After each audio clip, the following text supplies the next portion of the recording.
Hello, and welcome to our live panel discussion on benchmarking best practices and challenges. Our panel is being moderated by Daniel Gleaves. Daniel is the Director of Pantex Emergency Services. Daniel has 18 years of experience at Pantex, all serving in emergency response related positions. During this session, if you have questions, you can use that chat panel on the right-hand side of your screen. Enter your questions in there. I will pass those on to Daniel and the panel when we have a chance, if we have time at the end. Joining us in the panel today, we have Amity Hahn from Pantex, Justin Gehring from Y12, Bobby Carlton, and John Riley. And I don't see anyone else has entered.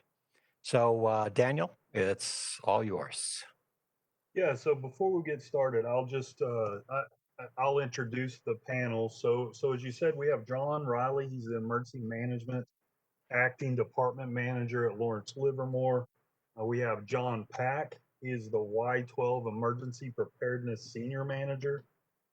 Justin Goring, emergency preparedness and continuity manager at Y12. Amity Hahn is the Pantex Emergency Preparedness Senior Manager.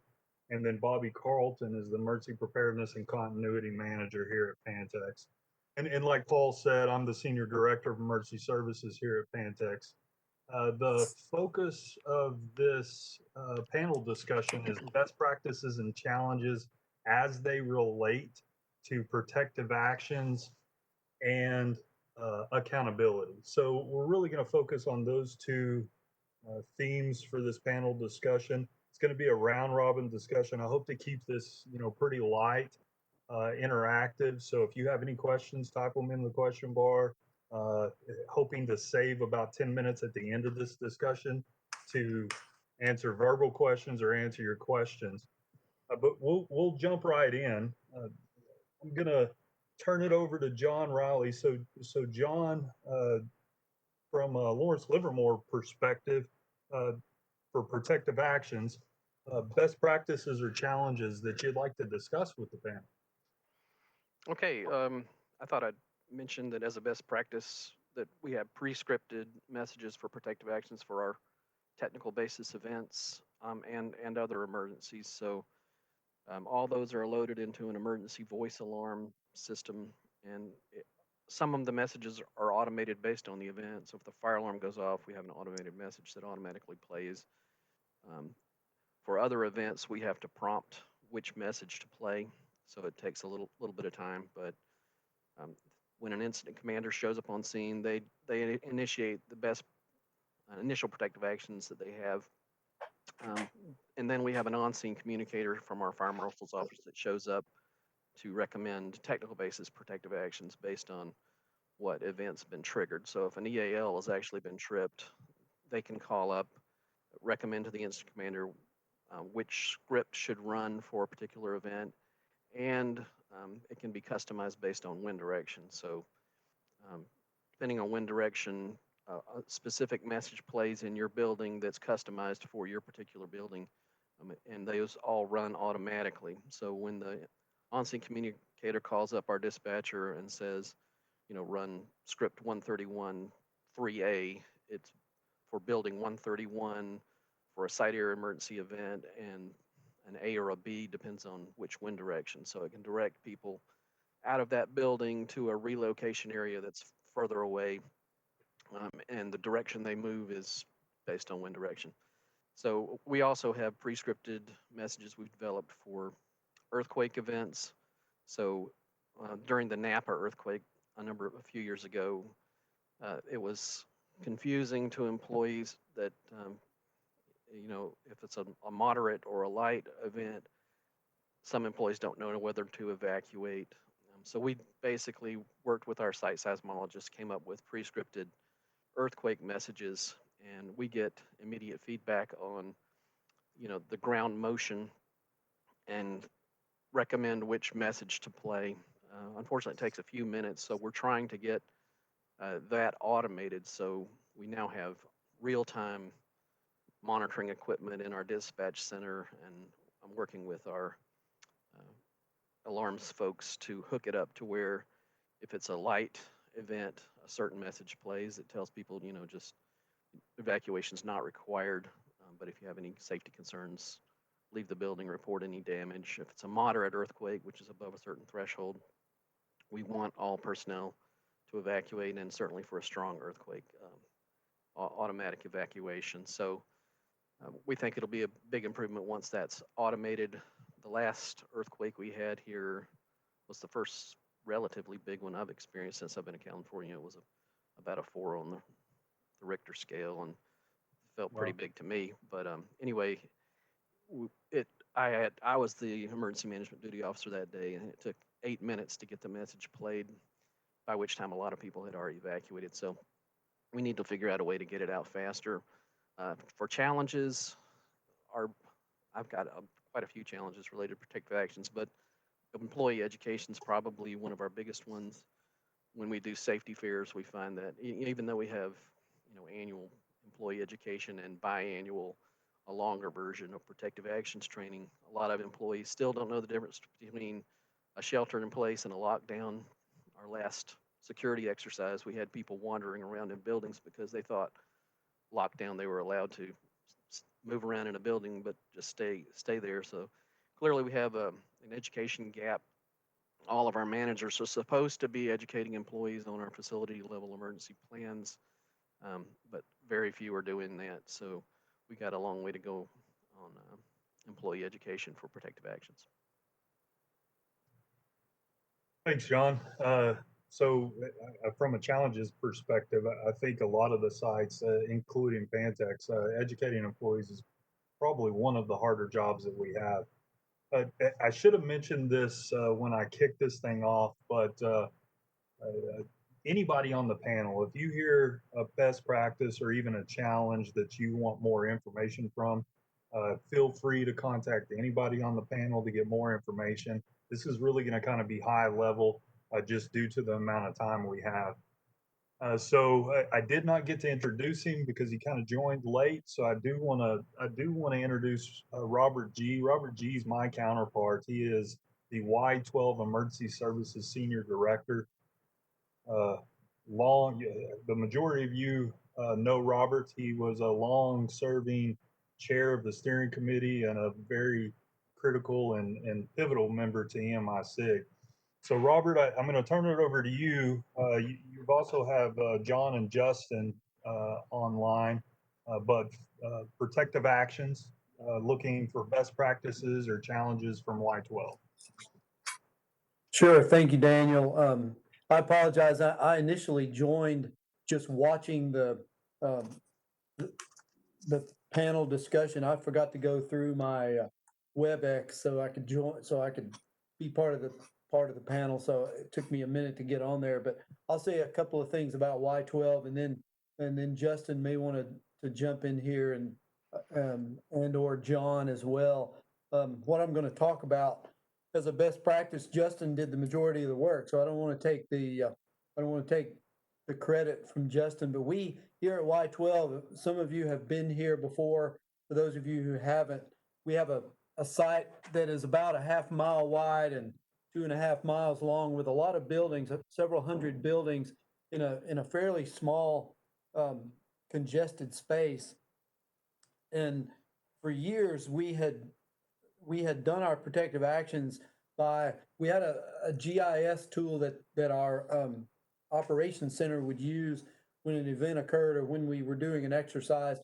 They would spit out to them based on the wind direction and the information they inputted from our EALs, would spit out to them a list of buildings that needed to take protective actions, either shelter in place, um, evacuate. That list of buildings in some instances could be really long. We may have 75 or 100 buildings listed, and we realized that was not a good situation to be in when you needed to get protective action information out quickly, to have to read through a list of buildings that, if it's more than 3 or 4, you probably have too many in order to get that message out quickly to people. So last year, I guess last year, or year and a half ago, we decided we really need to do something different. And this is one of the advantages we have over the last few years of being in a contract that included Y12 and Pantex together, because we were able to learn things from each other. And one of the things we took from Pantex is that they have the site divided into zones, and they issue protective actions by zones. And so we took that, um, we looked at Y12 and the geography, and we basically divided the site into three zones, east, central, and west. So now we issue our protective actions based on zone, and we initially know that we may include a few extra buildings that may not need to have the protective actions issued for them, but it enables us to quickly issue protective actions so that, the entire zone takes those actions and we can get them out quickly, and be able to meet the 10, less than 10 minutes to get protective actions out to people. Um, as far as challenges go, I would echo the same thing that John said. Employee education is one of the challenges. We had a pretty extensive communications campaign that Justin worked with our communications folks here, and we did every possible means of communication we could think of to push the information out to our employees through training, um, announcements, things on our intranet here at the site that we call One Source, articles, all sorts of things we did. And then we had a one day, or there was a week last year where we stationed people up at a table in the cafeteria. We would have people come by and we would ask them, okay, tell me what zone you're normally. And they only have three choices, and invariably they would pick something else besides one of the three correct answers. So we had to go back and do some re-education. So that was a big lesson that we learned, that no matter what you do and however many ways that you try to push information out, you're not guaranteed that you're going to hit everybody. So Justin, is there anything in addition that you would like to throw in there that I've left out?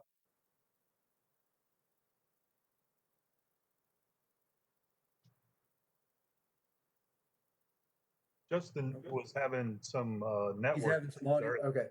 Yeah, so he may be having a hard time, or may not even be. He's showing up, but he may not even be able to Yeah, interact. it doesn't look like he's able to use audio right now. But I will give Justin the credit. He did the bulk of the work for us, but it has proven for us to be a big help, and a really good practice for us. It's probably something we should have done years before we did it, but it now has enabled us to issue protective actions quickly, succinctly. People understand for the most part now where they are, what zone they're in, and it has helped us greatly in order to be able to meet the time constraints and to make sure we're protecting people appropriately. So I'll yield my time back and you can move ahead. I appreciate it, Robert, and I'm with you 100%. The combined contract with Pantex and Y12 has really allowed these two sites to get best practices from each other and really improve both programs. So that'll lead to Amity Hahn for Pantex, and I believe she too is going to talk about it, at least a best practice and a piece of it that we were able to get from Y12. So Amity, I'll hand it over to you. Thank you. Yes, I'm very excited. I want to echo both John and Robert's uh, all consistent challenge with employee communication and employee education. I know that Bobby and I discussed it even this morning, having to do with accountability on which number. I mean, we trained two different numbers for both our PSS and our emergency service dispatch center for a medical emergency and all other emergencies. And we train that, and it's in every training that's provided. And we educate people, and we still consistently get people that call the wrong number and need to be transferred. And so I want to echo that I do believe that as a challenge, a consistent challenge, it's always employee education. But a strength, I think that we have actually taken a couple of different tools that we have gotten from Y12 and been able to strengthen our ERO safe routing process. So this was also a challenge for us. We have always been able to provide safe route to our emergency response organization as they're coming into our EOC.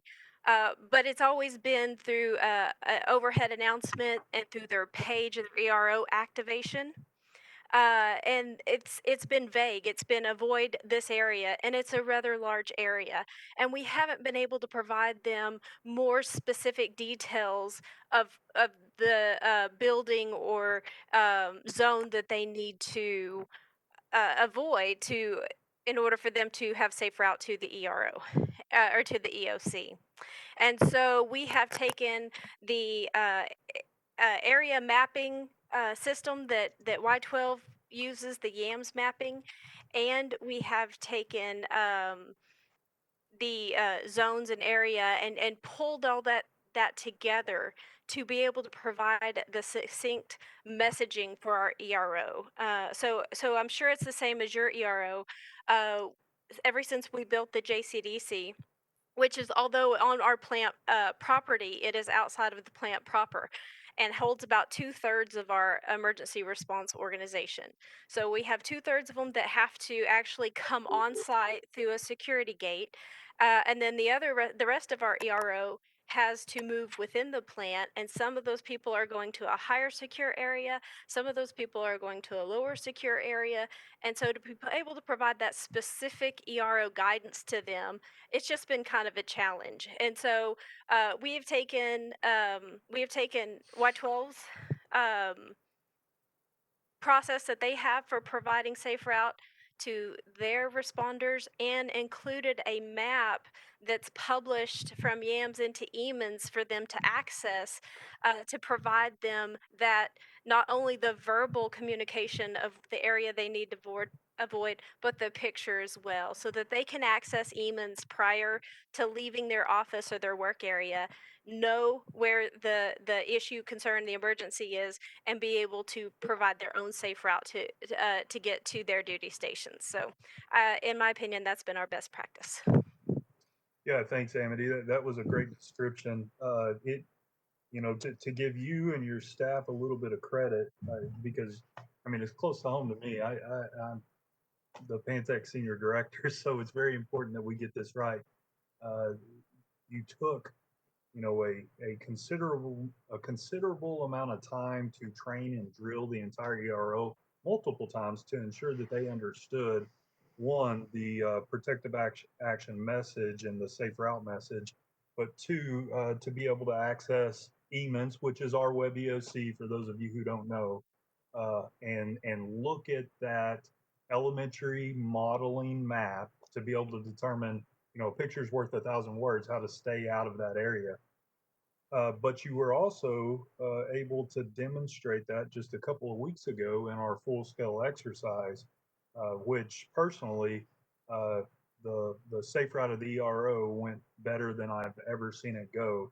And in fact, they were able to determine safe route and publish that to the ERO within minutes. So very, very quick, good process. We're really running a crunch on time, Paul. We got about 7 more minutes. If you don't mind, can I take up a couple of more minutes and talk very quickly about best practice and accountability? Yeah, Daniel, actually, this is the last presentation, so if we run over, it's no problem. Okay, so I'll turn it over to John. John, if you'd like to give us your best practice there at Lawrence Livermore. Okay, for accountability, we sort of moved into the electronic age. So up until a few years ago, we were doing pen and paper for site-wide evacuations with paper rosters that weren't updated. So we've moved now to Tessa readers. Tessa readers are essentially how you get into your office every day. So employees have these badges that with a magnetic strip on the back, they just dip to get in their office. So everybody knows how to use them. So Tessa readers are now at each of the 77 assembly points we have around the site. And put them on a pole, people line up, they dip, and at the moment we're collecting the readers. So last October was the first time we actually used the Tessa readers, and it took about an hour and 15 minutes to download all the data, collect all the readers, get them back to our EOC, download all the data, and we ended up with about 5,000 names that you could actually read. So that was an improvement over where we were before with paper rosters where you couldn't read half the names. We also are implementing. We have a mass communication system called Ad Hoc now, and we've got a very reliable, daily updated list of employees when employees leave or getting off. So we're a very good system at that moment. We have 6,000 people that we can reach. Some people we're still trying to get to sign up.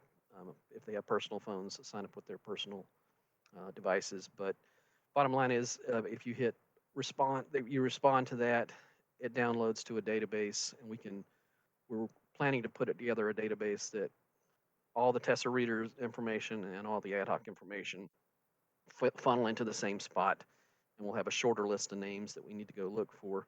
Another improvement that we're making next year, we just purchased Wi-Fi Tessa readers. So instead of going around and collecting the Tessa readers, they're all going to be hooked up to Wi-Fi. We got booster stations we're putting out, and all that information, as soon as they dip, the names will pop up in our emergency operations center. So I think accountability is going to be much faster in the future. So this year, because of COVID, we're just going to do an ad hoc for our great shakeout only. Right now, only about half the employees are responding to our messages. So that's a challenge in itself. Another challenge that we have is that we have a different accountability practice for operational events. So instead of getting out Tessa readers, it's somebody at the assembly points or relocation area reports back to the incident commander using supervisory accountability. If supervisory accountability is not, they say they're not sure if everybody's out, the fire department has to go back in and do sweeps. I'd love to change it to where we had a common system used for both types of events. So that's a challenge we'll be working on. Yeah, so it's good to hear. I mean, I believe the Tesla system, you briefed that and had an SPX last year at EMI6. So it's good to hear that y'all continue to, one, use that, and two, have plans to make it even better. So for accountability for CNS, really, I'm going to kind of kick the discussion off on a best practice and then turn it over to Amity and then John. You'll hear a common theme when you talk to Robert or I. We have really benefited from this contract being together. So the accountability best practice is no different. It's what I want to talk about is what we call plant personnel accountability system. So this was a system that was generated at Pantex, and we had been using it, or at least some capability of using it for a very, very long time. Now, given PPAS, the accountability system that we're going to talk about was mainly developed for continuity accountability. It has a lot of uses. We, as an emergency response organization, could choose to use PPAS, anytime that we might need to use it. So Amity, if you'll kind of give the basic rundown or high level rundown on what PPAS is, and then John, if you'll chime in and help her describe its benefits. Yeah, so PPAS for us originally was limited in its capabilities because of the always of the baseline that you need for accountability. The more that the two sites integrated and the its infrastructure basically, and the minute that we were able to align and integrate our HR system, it gave us the opportunity to tie our PPAS system to that and have an accurate baseline again of the personnel at both sites. So with access to that baseline, Y12 and the programmers at Y12 were able to take the PPAS process and the software that we had and just made it better, exponentially better, 10 times the capabilities. And even since then, which I believe we have done a demonstration of PPAS at EMI-SIG last year. Even since then, we've even further tied it into the communicator so that we have the capability Yeah. even now to, after hours, Yeah. send On the pages to screen. people and have them call in, have them call in, and then the system accounts for those personnel as well. So, I'm sorry, I got distracted. John, do you want to add anything to that? No, I'll just say that before we saw the PPAS that Pantex were using, we were using the good old fashioned call down tree with management. And this gave us an avenue to actually automate that.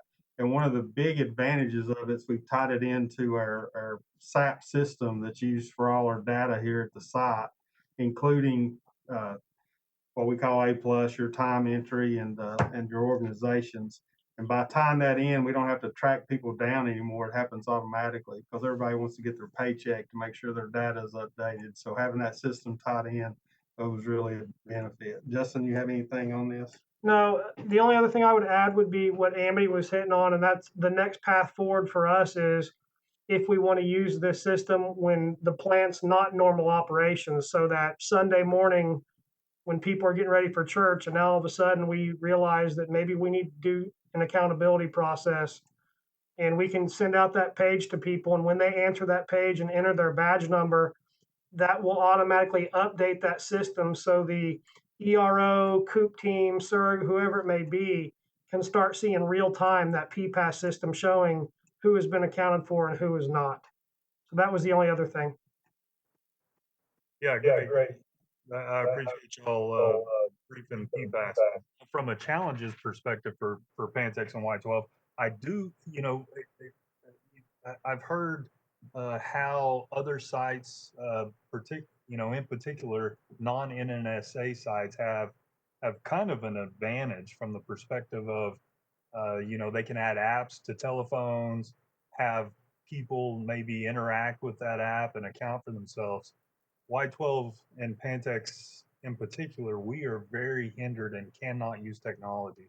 So utilizing PPAS really kind of put us, and I hate to say it put us in the 20th century. We're not in the 21st century. So, but it did allow us to do some automated accountability to where we did not have that capability previously, and just probably won't have that capability going forward. So it was really kind of out of box thinking, utilizing the current systems that we have and the current framework and uh, and constraints that we have to work in, which is a challenge. But making the best of it that we could. So, Paul, I know we went over. I do think nobody on the panel has an issue staying and answering any questions. Do you? So, Paul, if you have any questions, we'll answer them. Okay. We'll call it a good day. All right. Well, we do have one question so far. If you are attending and have a question, go ahead and submit it in the chat box. But the question we have is from Jamie Harrison, and she asks if anyone has instituted tests at the end of online training and compared those results. Did you? I can add a piece to ours. So we've added the PPAS piece to not only the building facility emergency plans training, but also we discuss it in the GET emergency management training. So there's two different spots where all employees at Y12 are required to go through that training, and then there are tests at the end. Now, whether that test specifically says, now do you know what zone you're in? No, we do not have a question that asks that specifically, but there's two opportunities on an annual basis that all site employees are taking that required training, and it is reviewing the zones, it's reviewing PPAS, all those different functions it's completing. All right. Thank you, Justin. I'll add a real quick comment about Jamie's. So one of the things I want to do is use results of those tests to go back to my management and say, have proof that why I need more time to train employees on protective actions. And I'm hoping that, when an employee clicks on an answer and they get it wrong the first time, that data will also collect, and I'll be able to see, which questions employees have the most trouble with, and use that to customize our education. Thank you, John.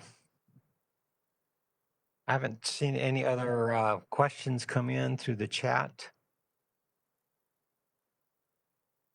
So, Daniel, I think we can wrap it up now. Yeah, so I appreciate it, Paul, for facilitating this, and I appreciate all the panelists taking time out of their day to participate.